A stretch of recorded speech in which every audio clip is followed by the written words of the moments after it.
ఎన్నికలు సమీపిస్తుంటే ఇరు పార్టీల మధ్య అయితే పోటీ నెలకొంటుంది. కాకపోతే గతంలో కంటే కూడా 2024 ఎన్నికల సమయంలో కూడా ఒకే పార్టీలో కూడా కుమ్ములాట అయితే ఇటీవల కాలంలో ఎక్కువైంది.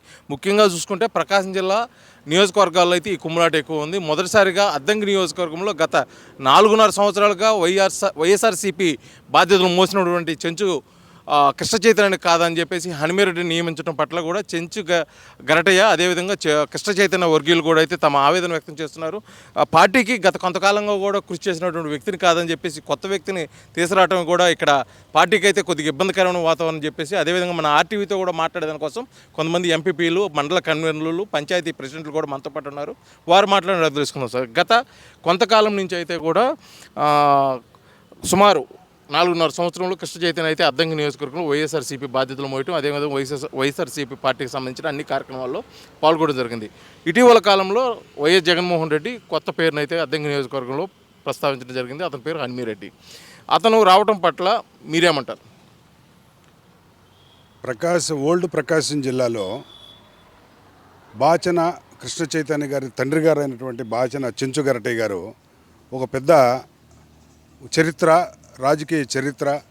ఆయన సిన్సియర్గా డాక్టర్ అయినప్పటికీ ఆయన రాజకీయాల్లో, సమాజంలో ఏదో మంచి చేయాలనేటువంటి తపంతో ఇల్లు వాకిలు వదిలిపెట్టి అహోరాత్రులు ప్రజల్లో మెలిగినటువంటి రాజకీయ నేపథ్యం ఉన్నటువంటి కుటుంబం నుంచి వచ్చిన కృష్ణ చైతన్య ఈ 4.5 సంవత్సరమే కాదు, గతంలో 2-3 ఎన్నికల్లో కూడా కీలక పాత్ర పోషించి అనేక రకాలుగా ఈ పార్టీ అభివృద్ధి కోసం ఆయన చేసినటువంటి కృషి ప్రతి ఒక్క ఓటర్లు, అద్దంకి ప్రజల్లో కానీ, ఒంగోలు పాత ప్రకాశం జిల్లాలో కావచ్చు, కొత్తగా ఏర్పడిన బాపట్ల జిల్లాలో కూడా ఒక ల్యాండ్ మార్క్గా, ఒక సీనియర్ రాజకీయ నాయకుడు కుమారుడుగా ఆయన ఇల్లు వాకిలు వదిలిపెట్టి ఎలాంటి మంచి లివింగ్ లైఫ్ గడపాల్సినటువంటి చైతన్య ఈ విధంగా కష్టపడి గడప గడపకి రాష్ట్రంలోనే 3వ స్థానంలోనూ 4వ స్థానంలోనూ ఉండి ఎలక్షన్ టైం దగ్గరకు వచ్చిన తర్వాత ఇక్కడ 100% సక్సెస్ కాబోతున్నాం అనేటువంటి టైంలో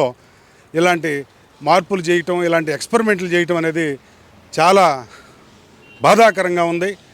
ఇప్పుడు కూడా మేము జగన్మోహన్ రెడ్డి గారు మళ్ళా పునఃపరిశీలించి చైతన్య గారిని ఈ నియోజకవర్గంలో మళ్ళీ వైసీపీ అభ్యర్థిగా ప్రకటిస్తే మేమంతా కష్టపడి గెలిపించుకొని ఆయన కానుక ఇద్దామనేటువంటి ఆశతోటి ఎదురు చూస్తూ ఉన్నాం. ఇది మొత్తానికి అయితే కేవలం గెలుపు గుర్రాలని రేసులో ఉంచే ఉద్దేశంతో కొన్ని సర్వేల ఆధారంగా కూడా అభ్యర్థుల మార్పులు చేర్పులు చేయడం జరిగింది వైఎస్ఆర్సీపీ అధిష్టానం. అందులో భాగంగానే వైఎస్ జగన్మోహన్ రెడ్డి అద్దంకి నియోజకవర్గంలో పాణిం హనుమిరెడ్డిని అయితే కేటాయించడం జరిగింది. కానీ మీరేమో కృష్ణ చైతన్యకే సీటు ఇవ్వాలి, అతనికి ఇస్తేనే మేము గెలిపించుకుంటామని చెప్పేసి కూడా అంటున్నారు. ఇప్పుడు హనుమిరెడ్డికి ఇచ్చింది వైఎస్ జగన్ ఆదేశం, దానిపై మీరేమంటారు? హనుమిరెడ్డిని సర్వేల ప్రకారంగా హనుమిరెడ్డికి సీటు కేటాయించినటువంటి విధానం మాత్రం కాదు. ఎందుకంటే హనుమిరెడ్డి ఈ ఏరియా కొత్త, హనుమిరెడ్డికి రాజకీయ నేపథ్యం ఈ ప్రాంతానికి సంబంధించినటువంటి విషయం కాదు.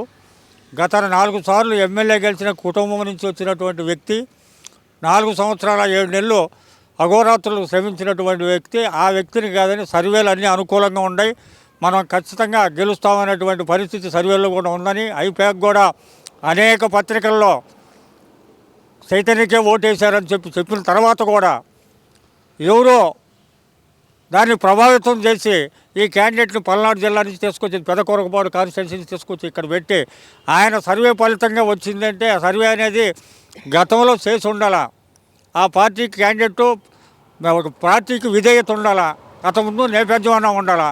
ఏదీ లేకుండా క్యాస్ట్ కమ్యూనిటీ మీద తీసుకొచ్చిన పరిస్థితులే కనపడడం తప్ప అంతకు మించి ఇక్కడ ఇతనికి ఉన్నటువంటి మంచి మార్కులు ఏమి లేవు. ఇది పూర్తిగా విరుద్ధం. పార్టీ గెలవాలంటే బాచన కృష్ణ చైతన్యకే టిక్కెట్ ఇవ్వాలా. దీంతో గౌరవ ముఖ్యమంత్రి గారు దాన్ని పునఃపరిశీలించాల్సినటువంటి ఆలోచన ఉంది. అది మేము ఆయనైతే చేస్తామనేది కాదు, అతను 100కి 100 పాళ్ళు గెలిచే క్యాండిడేట్ కాదు.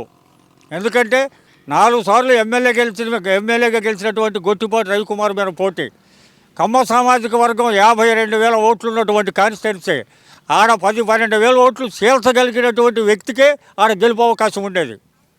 ఈ టేట్లను పరిగణలోకి తీసుకుండా, పార్టీ విధేయతను పరిగణలోకి తీసుకుండా, పార్టీకి పనిచేసినటువంటి వ్యక్తిని పరిగణలోకి తీసుకోకుండా, సర్వేలు పరిగణలోకి తీసుకోకుండా ఈ క్యాండిడేట్ని రిమోట్ కంట్రోల్ తోటి ఇక్కడికి చేసినటువంటి విధానం పార్టీకి తీవ్ర నష్టం జరిగినటువంటి విధానం. ఆ విధానాన్ని మార్చుకొని మళ్ళీ కృష్ణ చైతన్యని క్యాండిడేట్గా డిసైడ్ చేయాలని చెప్పి మనస్ఫూర్తిగా గౌరవ ముఖ్యమంత్రిని కోరుతా ఉన్నాం. అదేవిధంగా చెప్పండి, సీఎం జగన్మోహన్ రెడ్డి నిర్ణయం అయితే ఫైనల్, అతను చెప్పిందే శిరసావహించాలని చెప్పేసి కూడా గతంలో కూడా వైసీపీ శ్రేణులు అయితే మంగళగిరి అదేవిధంగా తాడేపల్లి కార్యాలయం నుంచి కూడా ఆదేశాలు ఇవ్వడం జరిగింది. ఈ నేపథ్యంలో ఖచ్చితంగా కృష్ణ చైతన్య కాదు పాణ్యం హనుమిరెడ్డికే మీరు సపోర్ట్ చేయాలి అని చెప్పేసి ఆదేశాలు వస్తే మీ భవిష్యత్ కార్యాచరణ ఏ విధంగా ఉండబోతుంది? ఆదేశాలను పాటించిన గెలవనటువంటి వాడు వేయటం కష్టం కాబట్టి 1978 నుంచి కృష్ణ చైతన్య గారి తండ్రి గారైన శ్రీ బాసిం చెంచుగడ్డయ్య గారు ఈ అద్దెంకి నియోజకవర్గంలోని లోకల్ వ్యక్తి, లోకల్ క్యాండిడేటు, 4 సార్లు ఎమ్మెల్యేగా చేశాడు. కాబట్టి అందరూ ఈ పార్టీ పెట్టినప్పటి నుంచి కూడా, వైఎస్ఆర్ పార్టీ స్థాపించిన నాటి నుంచి కూడా ఈ రోజు వరకు గడ్డయ్య గారు అదే పార్టీని నమ్ముకొని అనేక శాఖలు చేసి అనేక మందిని నష్టాలు వచ్చుకొని అనేక పనులు చేసినటువంటి వ్యక్తి. వాళ్ళ అబ్బాయి అయితేనే గెలవడానికి 100% అవకాశం ఉంది. కాబట్టి ముఖ్యమంత్రి గారు పరిశీలించి కృష్ణ చైతన్య గారికి సీట్ ఇవ్వాలని మా అందరి యొక్క ఉద్దేశం. ఇది మొత్తానికైతే మటుకి అద్దంకి కాన్స్టిట్యూన్సీలో వైసీపీ శ్రేణులు అయితే తమ మనోగతాన్ని అయితే తెలియజేస్తున్నారు. ఇందులో భాగంగా కూడా మరొకసారి వైసీపీ అధిష్టానం కృష్ణ చైతన్యకు అవకాశం ఇస్తే మటుకి అద్దంకి నియోజకవర్గంలో అయితే గెలుపుకి సాధ్యమవుతుంది.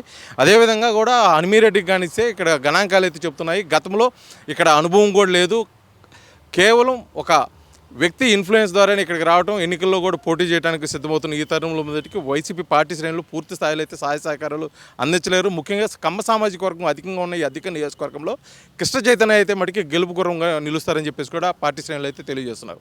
వీడియో జర్నలిస్ట్ లక్ష్మణ్తో శ్రీనివాస్, RTV, అద్దంకి, ఉమ్మడి ప్రకాశం జిల్లా.